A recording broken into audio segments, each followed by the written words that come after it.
la villa au miroir. Tout le monde à Dakar connaissait la villa B26, une grande maison abandonnée à Ngor, construite en bord de mer sur une falaise.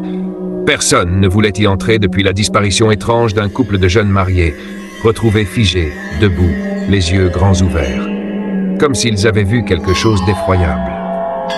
Un soir, Sidi, un adolescent curieux et amateur de sensations fortes, décide de relever le défi lancé par ses amis, passer une nuit entière dans la villa. Il arrive vers 22 heures, avec une lampe torche, son téléphone et une petite caméra pour tout filmer.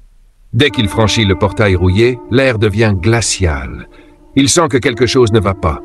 Pourtant, il continue. La villa est immense, mais étrangement propre, comme si quelqu'un venait l'entretenir. Il entre dans le salon. Tout est silencieux.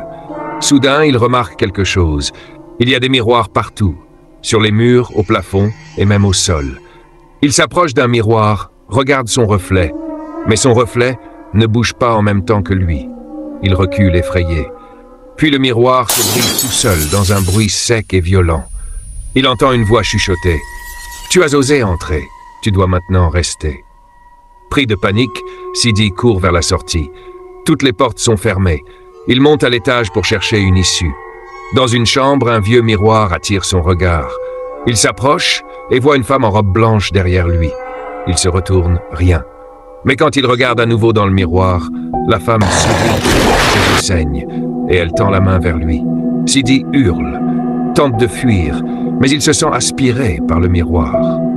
Le lendemain matin, ses amis viennent voir s'il a survécu. Ils ne trouvent que la caméra. Quand il regarde la vidéo, le dernier plan montre Sidi regardant la caméra avec un sourire étrange depuis l'intérieur d'un miroir. Depuis ce jour, un nouveau miroir est apparu dans la villa.